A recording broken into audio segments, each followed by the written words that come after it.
ಶರಣ್ರಿಪ್ಪ ಎಲ್ಲ ಅನಾಹುತ ಮಂದಿಗೆ ನೋಡ್ರಿ ಎಲ್ಲ ಇವತ್ತು ಎಲ್ಲಿಗೆ ಹೊಂಟಿವಂದ್ರೆ ನಾವು ಮುಂದೆ ಗೊತ್ತಾಗುತ್ತೆ ಎಲ್ಲಿ ಅಂತಂದು ನೋಡ್ರಿ. ಕೊಪ್ಪಳ ರೈಲ್ವೆ ಸ್ಟೇಷನ್ನಾಗಿದ್ವಿ, 10:30 ಆಗಿತ್ತು.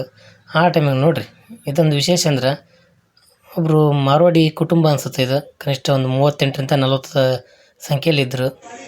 ಅವರು ಬೆಂಗಳೂರು ಜೋಧ್ಪುರಾಗ ರೈಲ್ ಇದೆ ಅಲ್ವ, ಅದಕ್ಕೆ ಅವರು ಜೋಧ್ಪುರಿಗೆ ಹೊರಟಿದ್ದರು. ಅವರು ಸುಮಾರು ಒಂದು 40 ಜನ ಇದ್ದರು. ಒಂದು 45 ಬ್ಯಾಗ್ಗಳಿದ್ವು. ಅವರೇ ಸಂಪೂರ್ಣವಾಗಿ ಎಲ್ಲ ಜೊತೆಗೆ ಇಟ್ಕೊಂಬಂದಿದ್ರು. ಅಲ್ಲಿಂದ ನಮ್ಮ ಟ್ರೈನ್ ಬಂತು, ಮತ್ತು ನಾವು ಹೊರಟಿವಿ ರೀ. ಇದು ನಾವು ಬುಕ್ ಮಾಡಿದಂಥ ಟ್ರೈನ್ ಅಂದರೆ ಸೀಟ್ ಬುಕ್ ಮಾಡಿವಿ. ಟ್ರೈನೆಲ್ಲ ರಾತ್ರಿ ಆಗಿತ್ತು, ಆರಾಮ್ ಮಲ್ಕೊಂಬಿಟ್ವಿ ನೋಡ್ರಿ. ಮುಂಜಾನೆ ಎದ್ದು ನೋಡಿದ್ವಿ, ಸೀದಾ ಕಡಪ ಮುಟ್ಟಿದ್ವಿ. ಕಡಪ ಆಂಧ್ರ ಪ್ರದೇಶದಾಗ ಮಧ್ಯ ಭಾಗದಲ್ಲಿ ಬರೋಂಥ ಕಡಪ ಊರು. ಆ ಊರಲ್ಲಿ ತಲುಪಿದ್ವಿ. ನಾವು ಎಲ್ಲಿಗೆ ಹೊರಟಿದ್ವಿ ಅಂತಂದು ಮುಂದಿನ ಇನ್ನೊಂದು 1 ನಿಮಿಷ 2 ನಿಮಿಷದಲ್ಲಿ ನಿಮ್ಗೆ ಗೊತ್ತಾಗುತ್ತೆ. ನಾವು ಹುಬ್ಬಳ್ಳಿ ಮತ್ತು ಚೆನ್ನೈ ವಾರದಲ್ಲಿ 3 ದಿನ ಓಡಾಡೋಂಥ ಗಾಡಿಗೆ ನಾವು ಟಿಕೆಟ್ ಬುಕ್ ಮಾಡಿದ್ವಿ. ಅದು ನೇರವಾಗಿ ರೇಣಿಗುಂಟ ಹೊರಟಿದ್ವಿ. ರೇಣಿಗುಂಟದಿಂದ ಎಲ್ಲಿಗೆ ಹೋಗ್ತೀವಿ ಅಂತಂದು ಗೊತ್ತಾಗುತ್ತೆ. ಈ ರೈಲ್ವೆ ನಿಲ್ದಾಣ ನೋಡಿದ್ರೆ ನಿಮಗೆ ಗೊತ್ತಾಗ್ಬೋದು ಇದು ಎಲ್ಲಿ ಅಂತಂದು. ಅದು ರೇಣಿಗುಂಟ. ಇಲ್ಲಿಂದ ನಾವು ಹೊರಟಿದ್ದೆ ಸೀದಾ ನೇರವಾಗಿ ತಿರುಮಲಕ್ಕೆ. ಇಲ್ಲಿಂದ ತಿರುಮಲಕ್ಕೆ ನೇರವಾಗಿ ಗಾಡಿ ಸಿಗ್ತಾವೆ. ಸರ್ಕಾರದ ಬಸ್ಗಳಾದರೆ ಇವು ಎಲೆಕ್ಟ್ರಿಕ್ ಬಸ್ಗಳಿದ್ದಾವೆ. ಅದಕ್ಕಾದರೆ ನೇರವಾಗಿ ಅಲ್ಲಿಂದ 150 ರೂಪಾಯಿ ಚಾರ್ಜ್ ಇದೆ. ಇಲ್ಲ ನೀವು ಬೇರೆ ಖಾಸಗಿ ವಾಹನ ಮಾಡ್ಕೊಂಡು ಹೋಗ್ತೀರಿ ಅಂದರೆ ಅದಕ್ಕೂ ಕೂಡ ಪ್ರತ್ಯೇಕವಾದ ದರ ಇದೆ.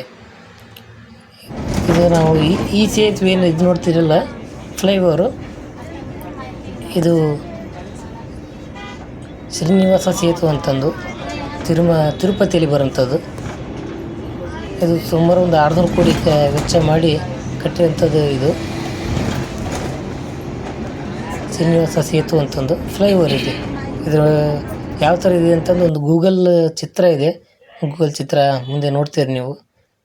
ಸುಮಾರು ಒಂದು 3ರಿಂದ 4 ಕಿಲೋಮೀಟ್ರ್ವರೆಗೂ ಉದ್ದ ಇದೆ. ಇದು ಎಲ್ಲ ಕಡೆಗೆ ತಿರುಪತಿಯ ಒಂದು ಏನಾದರೂ ಸಂಕೇತ ಇದೆಯಲ್ಲ, ನಾಮ, ಆ ಸಂಕೇತವನ್ನು ಬಳಸಿಕೊಂಡು ಎಲ್ಲ ತುಂಬ ಅಚ್ಚುಕಟ್ಟಾಗಿ ಚೆನ್ನಾಗಿ ಸ್ವಚ್ಛವಾಗಿ ಇಟ್ಕೊಂಡಿದ್ದಾರೆ ಈ ಒಂದು ಫ್ಲೈಓವರ್. ಈ ಬರುವಂಥ ಚಿತ್ರ ಇದೆ ನೋಡಿ. ಈ ಸೇತುವೆ 600 ಕೋಟಿ ವೆಚ್ಚದಲ್ಲಿ ನಿರ್ಮಾಣ ಆಗಿರೋಂಥದ್ದು, ತಿರುಪತಿಲಿರುವಂಥದ್ದು.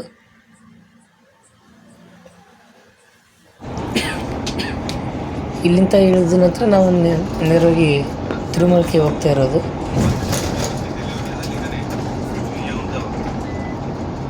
ಇದೆಲ್ಲ ಫ್ಲೈಓವರು ಒಂದು 2 ವರ್ಷ ಆಯ್ತು ಅಂತ ಉದ್ಘಾಟನೆ ಆಗಿ. ತುಂಬ ಅಚ್ಚುಕಟ್ಟಾಗಿದೆ ಈ ಸೇತುವೆ ಫ್ಲೈಓವರು. ಮತ್ತು ಇದು ಎಲ್ಲಿಗೆ ಹೊರಟಿದೆ ಅಂತ ಅನ್ಕೊಬೇಡ್ರಿ. ಏರ್ಪೋರ್ಟ್ ಇದೆ ಮುಂದೆ ಬೋರ್ಡಲ್ಲಿ ತಂದು ಅನ್ಕೊಬೇಡ್ರಿ. ನೇರವಾಗಿ ತಿರುಮಲಕ್ಕೆ ಹೊರಟಿದೆ. ಅದೇ ಫ್ಲೈಓವರಿಂದ ಕೆಳಗೆ ಇಳಿಯುವಾಗ ಬರುವಂಥ ಚಿತ್ರ ಇದು.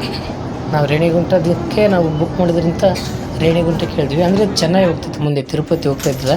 ನಮಗೆ ಹರಿಪ್ರಿಯ ಗಾಡಿಗೆ ನಮಗೆ ಸಿಗಲಿಲ್ಲ ಮುಂಗಡವಾಗಿ ನಾವು ಟಿಕೆಟ್ ಬುಕ್ ಮಾಡೋಕ್ಕೆ. ಹಾಗಾಗಿ ಹುಬ್ಬಳ್ಳಿ ಚೆನ್ನೈ ಇದೀನಲ್ಲ, ವಾರದಲ್ಲಿ 3 ದಿನ, ಆ ಗಾಡಿಗೆ ನಾವು ಬುಕ್ ಮಾಡಿದ್ವಿ. ಅಲ್ಲಿಂದ ನಾವು ರೇಣಿಗುಂಟದಿಂದ ತಿರುಮಲಕ್ಕೆ ಕನಿಷ್ಠ ಒಂದು ಗಂಟೆ ಮೇಲೆ ಹೋಗುತ್ತೆ. ಎಲೆಕ್ಟ್ರಿಕ್ ಗಾಡಿ ಇದೆ ಅಲ್ವ, 1 ಗಂಟೆ. ತಿರುಪತಿಯಿಂದ ಮತ್ತೆ ಮೇಲೆ ಬೆಟ್ಟ ಹತ್ತಬೇಕು. ಬೆಟ್ಟ ಹತ್ತುವಾಗ ಏಕಮುಖವಾಗಿ ಸಂಚಾರ ಇದೆ ಅಲ್ಲಿ. ಒನ್ ವೇ ಹೋಗುವಂಥ ಗಾಡಿ ಒಂದೇ ಕಡೆ ಹೋಗ್ಬೇಕು, ಬರುವಂಥ ಗಾಡಿ ಇನ್ನೊಂದು ಕಡೆಯಿಂದ ಬರಬೇಕು. ಇಲ್ಲಿ ನಮ್ಮನ್ನೆಲ್ಲ ಇಳಿಸಿದ್ರು, ಯಾಕಂದರೆ ಇಲ್ಲಿ ಸುರಕ್ಷತಾ ಕ್ರಮವಾಗಿ ನಮ್ಮನ್ನೆಲ್ಲ ತಪಾಸಣೆಗೆ ಒಳಪಡಿಸಿದರು. ನಾವು ಇಳಿದು ಮತ್ತೆ ಎಲ್ಲ ತಪಾಸಣೆ ಮುಗಿಸ್ಕೊಂಡು ಮತ್ತೆ ಗಾಡಿ ಹತ್ಕೊಂಡು ಮತ್ತೆ ಮುಂದೆ ಹೊರಟಿವಿ. ಇದು ಈಗ ತಿರುಮಲ ಬೆಟ್ಟ ಹತ್ತಾ ಇದ್ದೀವಿ ನೋಡಿ ನಾವು. ತಿರುಮಲ ಬೆಟ್ಟ ಇದು ಈ ಪೂರ್ವ ಘಟ್ಟದಲ್ಲಿ ಬರುವಂಥ ಬೆಟ್ಟ ಆಗಿರೋದಂಥ ಇದು ತಿರುವಂಚಲ ಬೆಟ್ಟ ಅಂತಲೇ ಕರೀತಾರೆ. ಈ ಕಡೆ ಎಲ್ಲ ಕಣಿವೆ ಇದೆ, ದೊಡ್ಡ ಮಟ್ಟದ ಕಣಿವೆಗಳಿದ್ದಾವೆ. ಎಡಗಡೆ ಮತ್ತು ಬಲಗಡೆ ದೊಡ್ಡ ಮಟ್ಟದ ಕಣಿವೆ ಕಾಣ್ತಾ ಇದೆ ನಿಮಗೆ.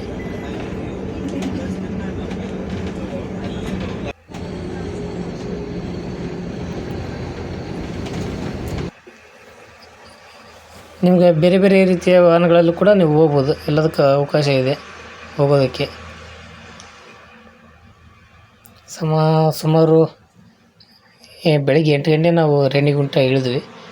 8 ಗಂಟೆಗಿಂತ 9 ಅನ್ನೋಷ್ಟರಲ್ಲಿ ನಾವು ಮೇಲೆ ತಿರುಮಲ ಬೆಟ್ಟ ತಲುಪಿದ್ವಿ. ಈ ತಿರುಮಲ ಬೆಟ್ಟದ ಎಂಟ್ರೆನ್ಸ್ ಇದು.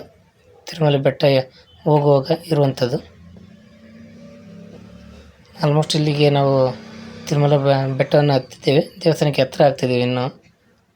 ಇಲ್ಲಿ ಈಗ ಇನ್ನೇನು ಕೆಲವು ಕ್ಷಣಗಳಿಗೆ ಇಳಿದು ನಾವು ಉಳ್ಕೊಳ್ಳೋಕ್ಕೆ ಅಥವಾ ಟಿಫಿನ್ಗೆ ಹುಡುಕಾಟ ಮಾಡ್ತಾಯಿದ್ವಿ. ಹಾಗೆ ಟಿಫಿನ್ ಮಾಡೋಣ ಅಂತ ಟಿಫಿನ್ ಮಾಡಿದ್ವಿ. ಅಲ್ಲಿ ಉಚಿತ ಪ್ರಸಾದ ಇದ್ದರೂ ಕೂಡ ನಮಗೆ ಆ ಸಂದರ್ಭದಲ್ಲಿ ಗೊತ್ತಾಗಲಿಲ್ಲ ಯಾವ್ಯಾವ ಕಡೆ ಇದೆ ಅಂತಂದು. ಹಾಗಾಗಿ ಪ್ರಸಾದ ತೊಗೊಂಡು ಪ್ರಸಾದ ಮಾಡಿದ್ವಿ. ಅಲ್ಲಿಂದ ನೇರವಾಗಿದ್ದೇ ನಾವು ಈ ಥರ ಇದ್ವಿ ನೋಡಿರಿ. ಮೊದಲು ನೆಕ್ಸ್ಟ್ ಬರೋಂಥದ್ದು ಈ ಥರ ಚಿತ್ರ. ತಲೆ ಮಂಡಿ ಕೊಡೋದು, ಹೋಗಿ ಗುಂಡು ಹೊಡ್ಸ್ಕೊಂಬಂದ್ವಿ. ಸ್ವಚ್ಛಗೆ ನುಣ್ಣಗೆ ಗೋವಿಂದ ಗೋರೆ ಗೋವಿಂದ ಅನ್ನೋ ರೀತಿ ಈ ಥರ ಇದ್ವಿ. ಈ ಥರ ಆದ್ವಿ ಅಷ್ಟೇ. ಇದಕ್ಕೂ ಕೂಡ ಟೋಕನ್ ಕೊಟ್ಟಿದ್ದರು. ನಂದು ಹಾಲ್ ನಂಬರ್ 2 79ನೇ ನಂಬರು. ಅಲ್ಲಿ ಹೋಗಿ ಗುಂಡು ಮಾಡಿಸೋದು. ಇದೇ ಹಾಲು.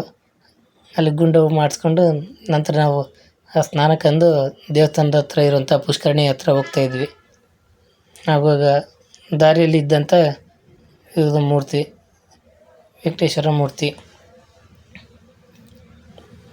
ತುಂಬ ಗದ್ದಲ ಅಂದರೂ ನಾವು ಹೋದಾಗ ಸ್ವಲ್ಪ ಗದ್ದಲ ಕಡಿಮೆ. ಯಾಕಂದರೆ ಶ್ರಾವಣ ಮುಗ್ದಿತ್ತು. ಶ್ರಾವಣ ಆಗಿದ್ರೆ ಇನ್ನೂ ಜಾಸ್ತಿ ಆಗಿರೋದು. ಶ್ರಾವಣ ಮುಗಿದ ಸಂದರ್ಭದಿಂದ ಸ್ವಲ್ಪ ಕೊಂಚ ಕಡಿಮೆ ಅಂತ ಹೇಳ್ಬೋದು ಅಷ್ಟೇ. ಇಲ್ಲಿಂದಲೇ ನೀವು ದರ್ಶನ ತೊಗೊಂಬಿಡ್ರಿ ತಿರುಪತಿ ತಿಮ್ಮಪ್ಪನ. ಇದೇ ಪುಷ್ಕರಣಿ ನೋಡಿರಿ. ಇದೇ ಪುಷ್ಕರಣಿಯಲ್ಲಿ ನಾವು ಒಂದು ಭಾಗದಲ್ಲಿ ಅಂದರೆ ಪೂರ್ತಿ ಮುಂದುಗಡೆ ಬಿಡೋದಿಲ್ಲ. ಈ ಭಾಗದಲ್ಲಿ ಅದಕ್ಕೆಲ್ಲ ತಡೆಗೋಡೆ ಹಾಕಿ ನಿಲ್ಲಿಸಿದ್ದಾರೆ. ಅಷ್ಟರೊಳಗೆ ನಾವು ಸ್ನಾನ ಮುಗಿಸ್ಕೋಬೇಕು. ಅಂದರೆ ತುಂಬ ಸ್ವಚ್ಛತೆನ ಕಾಪಾಡಿದ್ದಾರೆ ನೀರಲ್ಲಿ. ಅವರು ಆಡಳಿತ ಮಂಡಳಿಯವರು ಪದೇ ಪದೇ ಹೇಳ್ತಾ ಇರ್ತಾರೆ, ನೀವು ಬಟ್ಟೆ ತೊಳೆಯಬಾರ್ದು ಈ ಥರ ಅಂತಂದು. ಇದೆ ನೋಡಿರಿ ದೇವಸ್ಥಾನ. ನಾವು ದರ್ಶನ ಮುಗಿಸ್ಕೊಂಡು ಬಂದ ನಂತರ ಇದು ಹೋಗಿದ್ವಿ. 12 ತಾಸು ದರ್ಶನದಿಂದ ಇತ್ತು. ಅದಾದ ನಂತರ ಎಲ್ಲ ಅಲ್ಲೇ ಊಟ ಕೊಡ್ತಿದ್ರು. ಅಲ್ಲೇ ಮುಗಿಸ್ಕೊಂಡು ಹೊರಗೆ ಬಂದ ನಂತರ ಬಂದು ಫೋಟೋ ತೆಗೆದು. ಇಲ್ಲಿ ನೋಡಿರಿ ನಮ್ಮ ಕನ್ನಡ ಮತ್ತು ತೆಲುಗು ಸೂಪರ್ ಸ್ಟಾರ್ ಸಾಯಿ ಕುಮಾರ್ ಅವರು ಅವ್ರ ಮಗನ ಸಿನಿಮಾ ಪ್ರಮೋಷನ್ಗೆ ಆಗಿ ದೇವ್ರ ಹತ್ರ ಬಂದಿದ್ರು ದರ್ಶನ ತೊಗೊಳಕ್ಕೆ. ನಾವು ಮತ್ತೆ ಒಂದು ಟಿಕ್ ಅಂತ ಒಂದು ಫೋಟೋ ತೆಗ್ಸ್ಕೊಂಡು ಮತ್ತು ಫೋಟೋ ಸೆಷನ್ನ ಶುರು ಮಾಡಿದ್ವಿ. ನಮ್ಮದು ಒಟ್ಟಾರೆ 3 ದಿನ ಪ್ರವಾಸ ಆಗಿದ್ದರಿಂದ ಇನ್ನೂ ಇದು 2ನೇ ದಿನ. ಅಂದರೆ 1ನೇ ದಿನ ಮುಗಿಸಿ 2ನೇ ದಿನ. 3ನೇ ದಿನ ಮತ್ತೆ ಬೇರೆ ಪ್ರವಾಸ ಇದೆ. ಅದು ಕೂಡ ಭಾಗ 2ರಲ್ಲಿ ಬರ್ತದೆ. ಈ ಸುತ್ತಲ ದೇವಸ್ಥಾನ ಹೊರಾಂಗಣದಲ್ಲಿರೋಂಥ ಆವರಣ ಇದು. ಇಲ್ಲೆಲ್ಲ ನಾವು ನಿಂತ್ಕೊಂಡು ಫೋಟೋ ಮಾತ್ರ ತಗೊಳ್ಬೋದು ಆರಾಮು. ಚೆನ್ನಾಗಿದೆ. ಊಟ ಅಲ್ಲೆಲ್ಲ ಟಿಫಿನ್ಗೆಲ್ಲ ಅನುಕೂಲ ಇದೆ. ಸಿಗಣ್ರಿ ಮತ್ತೆ 2ನೇ ಭಾಗದಾಗ ಸಿಗೋಣ. ಧನ್ಯವಾದಗಳು. ಕಾಯ್ತಾ ಇರಿ.